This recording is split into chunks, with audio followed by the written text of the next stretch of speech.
Olá, tudo bem com você? Eu sou o Davi Boechat e você está no meu canal do YouTube. O vídeo de hoje vai acabar trazendo um assunto que pode ser e que normalmente tem muito sangue nos olhos envolvidos.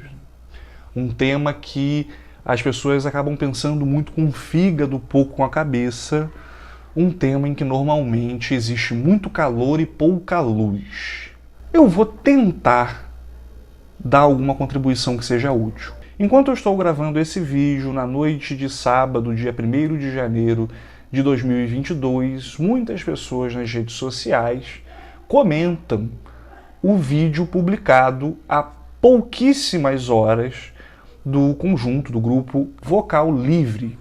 Um novo clipe muito bonito, muito bem produzido, que traz uma música polêmica. A música em questão é um pagode, que é escrito por um compositor desse gênero musical muito famoso, que é o Xande de Pilares.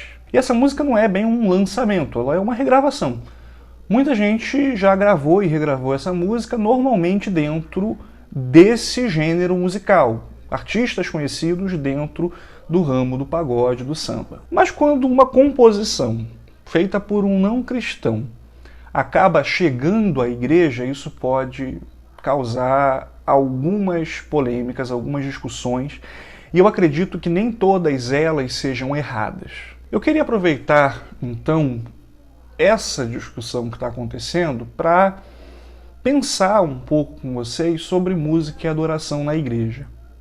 Alguns dos conceitos que eu vou apresentar aqui podem ser melhor explorados no livro Bases Bíblicas da Adoração, que é a Parousia, volume 3, publicada pela Unaspres, uma obra muito legal para você, assim, ser bem informado e ficar por dentro de algumas discussões que têm a ver com música e adoração na igreja.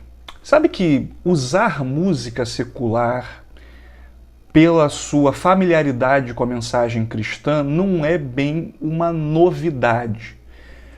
Isso, na verdade, acontecia muito que ao contrário.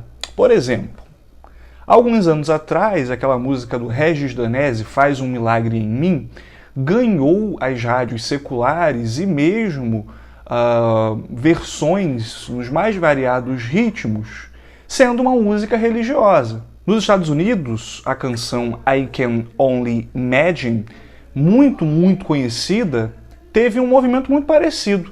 Ela foi muito tocada em rádios seculares, apesar de ser de temática religiosa. Se você é um cara bastante conservador em música e gosta, por exemplo, do Gaither Vocal Band, você consegue perceber ali em alguns DVDs algumas músicas que são canções da pátria, que são canções regionais dos Estados Unidos, tudo isso perto e entre músicas religiosas, uma vez que o Gaither é um dos grandes quartetos aí em atividade no mundo. Ou seja, essa relação entre música secular e música religiosa, ela acontece já há algum tempo, a despeito dela ser bem polêmica. Mas me parece que durante muito tempo isso não foi um grande problema para o adventismo.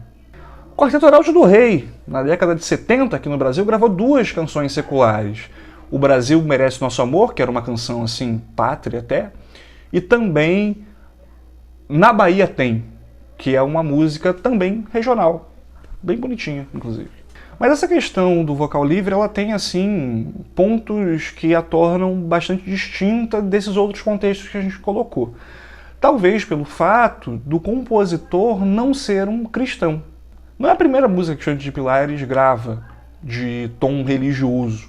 Inclusive tem uma outra música dele em que ele fala de forma específica da volta de Jesus. Ironicamente, quem conhece um pouco de samba sabe que também existem outras músicas que fazem referência a algumas questões atinentes à fé cristã de forma muito próxima.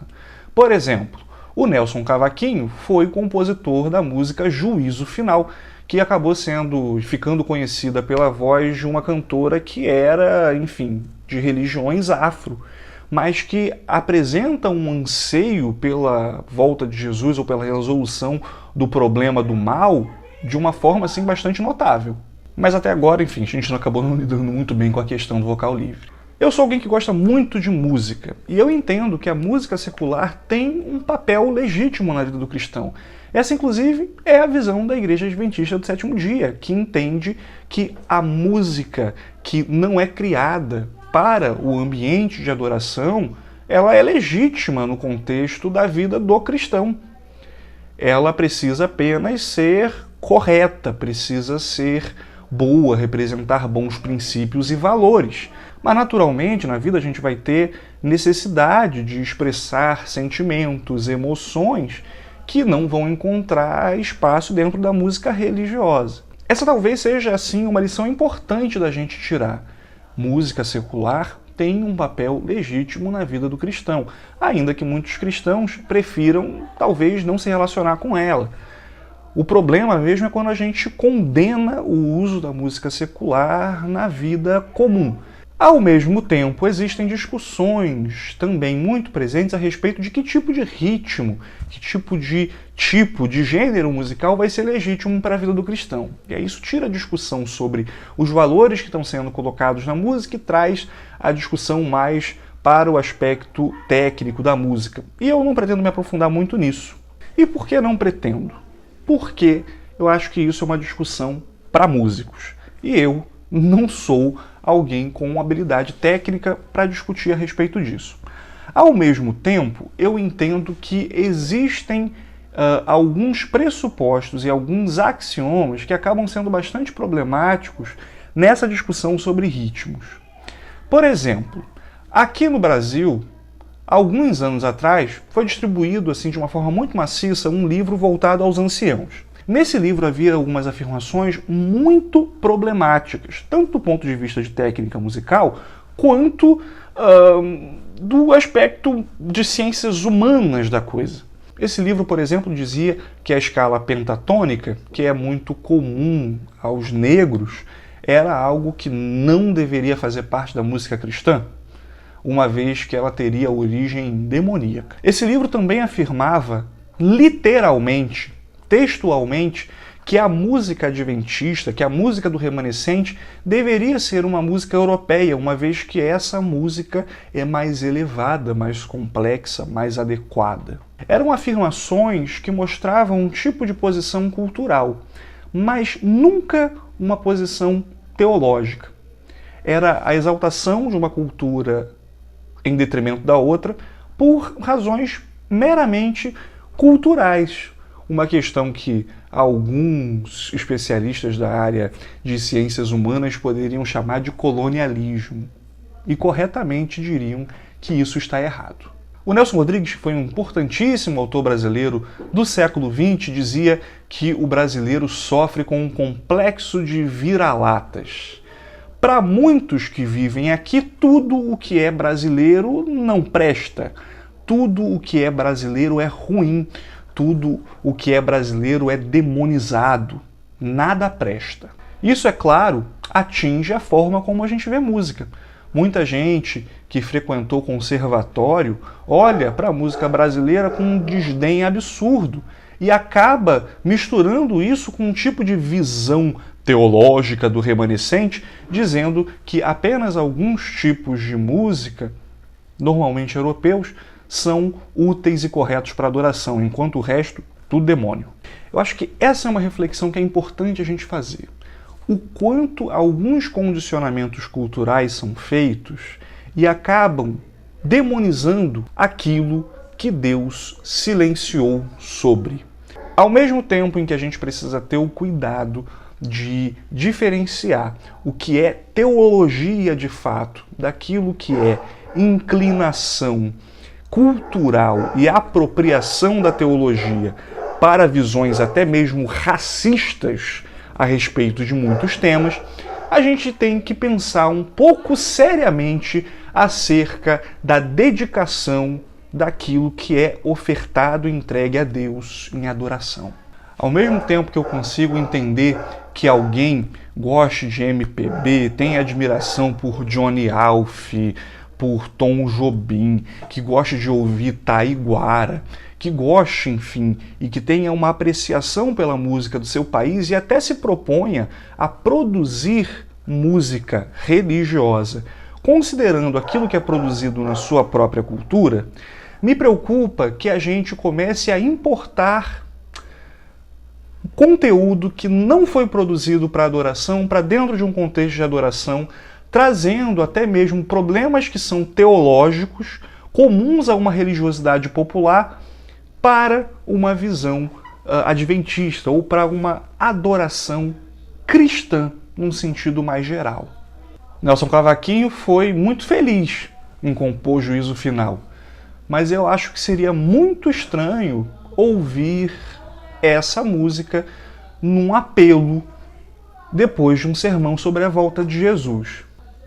Um dos artigos dessa parousia que eu mencionei para vocês no início e sugeri a leitura, comenta que algum tipo de diálogo entre música secular e música religiosa foi até bastante comum durante a Reforma Protestante. Mas, ao mesmo tempo, o autor finaliza esse texto dizendo que, olha, é necessário ter um pouco de cuidado para entender até onde esse diálogo pode acontecer e a gente não acabar abusando disso e até mesmo confundindo as coisas. Concordo bastante com esse autor. Eu acho que, de alguma forma, talvez seja interessante a gente parar para pensar um pouco sobre aquilo que a gente tem oferecido em adoração a Deus e parar para pensar mesmo assim, sobre a importância de uma vida renovada e restaurada marcar os compositores que a gente, enfim, acaba levando em consideração ao montar repertório. Eu esqueci de colocar uma questão bem importante enquanto eu editava o vídeo, senti falta disso. A Bíblia faz distinção muito clara entre aquilo que é comum e aquilo que é santo. A gente deve, é claro, fazer distinção entre aquilo que é santo e profano, mas existem coisas que simplesmente não são profanas, não são problemas morais. Agora, elas são comuns, elas não são voltadas para um uso em adoração. Aquilo que está diretamente relacionado assim, à adoração a Deus, não só cumprindo, é claro, com a mordomia e com os dons que Ele nos dá, para além do ambiente de culto, é uma coisa. Mas a gente tem que tomar cuidado com o que realmente é dedicado a Ele. A gente tem mordomia de tudo o que Deus nos dá. Ao mesmo tempo, a gente separa algumas coisas para uso exclusivo. E, nesse sentido, então, a questão que a gente precisaria pensar é, essa música aqui é secular, ela não é um problema, ela até retrata coisas boas, mas será que a gente não deveria pensar num uso exclusivo para isso? Eu acredito que esse princípio, que é muito comum, especialmente no Antigo Testamento, do que é comum e do que é santo, deveria reger muito das nossas escolhas sobre música. O que é comum tem um espaço na vida, mas talvez não tenha um espaço na adoração a Deus. Me preocupa bastante que nessas discussões, muito do que esteja sendo levado em consideração é o fato de música brasileira estar sendo utilizada para adoração. Essas pessoas acabam repetindo discursos elitistas, tantas vezes preconceituosos, com pouquíssima base bíblica, e no final estão se apropriando de uma ideia velha e errada de que a Europa, como continente cristão, teria contribuições melhores a dar à arte e à cultura que outros povos. Isso não é correto. Eu acho que essa discussão é ampla, é complexa e a minha visão aqui é bastante en passant. Me propus aqui a colocar dois problemas extremos.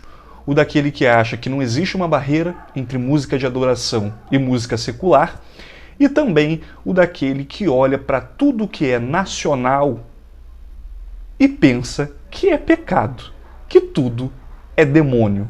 Não é, querido, não é. Não é só o que é europeu que presta para adoração, não. Tá bom? Que Deus dê a todos nós sabedoria, iluminação e, sobretudo, bons critérios, seja para as nossas escolhas, seja para aquilo que a gente fala, que nós tenhamos coerência, minha gente, para pensar sobre temas complexos. Se você gostou desse vídeo, eu peço que você curta e se inscreva aqui no canal. Concorda comigo? Discorda? Deixe seu comentário abaixo, me importa saber também a sua opinião. Esse vídeo vai ficando por aqui, foi um prazer conversar com você nesse primeiro vídeo de 2022. Até a próxima, tchau!